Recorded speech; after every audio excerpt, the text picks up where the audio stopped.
சொல்லுகிறது அவனுடைய நண்பர்களுக்கெல்லாம் ஒரே ஒரு பெரிய கேள்விக்குறி. நீ இவ்வளவு ஜெபம் பண்ணியே, நீ இவ்வளவு ஆண்டவரோட நடந்தியே, நீ இவ்வளவு பரிசுத்தமாய் வாழ்ந்தியே. வேதம் சொல்லுகிறது உத்தமனும் சன்மார்க்கனும் தேவனுக்கு பயந்து பொல்லாப்புக்கு விலகிறவனும் ஆகிய இவனை போல அந்த பூமியில ஒருவருமே இல்லை. உனக்கு இப்படிப்பட்ட ஒரு பாதையா, உனக்கு இப்படிப்பட்ட ஒரு சூழ்நிலையா, உனக்கு இப்படிப்பட்ட ஒரு பிரச்சனையா, என்ன உனக்கு இப்படிப்பட்ட ஒரு சூழ்நிலை, நீ யாரு, எதனால இப்படி கடந்து போற, நீ ஏதாவது தீமை செஞ்சியா, ஏதாவது தப்பு செய்தியா? அப்போ யோபு கடந்து போகிற அந்த பாதையை ஒருவராலுமே கண்டுபிடிக்க முடியல, ஒருத்தருக்குமே சொல்ல முடியல. ஏன் இந்த பாதையில் அவன் கடந்து போறான்னு தெரியல. ஒவ்வொருத்தரும் ஒவ்வொரு விதமா சொன்னாங்க. அப்படின்னா சிலர் நீ தப்பு பண்ணியிருப்பேன்னு சொன்னாங்க, சிலர் நீ பெருமையா இருந்திருப்பேன்னு சொன்னாங்க.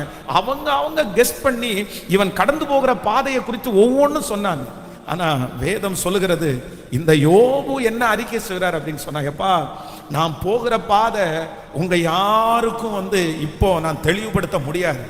ஏன் அப்படின்னா இப்ப நான் பலவீனமா இருக்கிறேன், இப்ப நான் ரொம்ப குறைஞ்சு போயிருக்கிறேன், இப்ப நான் தாழ்விடத்துல இருக்கிறேன். ஆனா நான் இப்ப என்ன சொன்னாலும் நீங்க என்ன பண்ண மாட்டீங்க, நீங்க நம்ப மாட்டீங்க. உங்களுக்கு நம்பிக்கை கொடுக்கிற அளவுக்கு என்னிடத்துல பலன் இல்லை. ஆனா எனக்கு ஒன்று தெரியும், நான் ஒன்று அறிந்திருக்கிறேன், எனக்கு ஒருத்தர தெரியும்.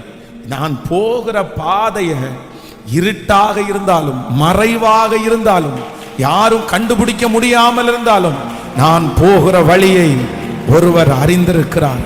என் வேதனை எவ்வளவு பெருசுன்னு அவருக்கு தெரியும், என் மனசு எவ்வளவு கஷ்டப்படுதுன்னு அவருக்கு தெரியும், என் சரீரத்துல எவ்வளவு பலவீனத்தை சுமந்திருக்கிறேன் என்று அவருக்கு தெரியும்.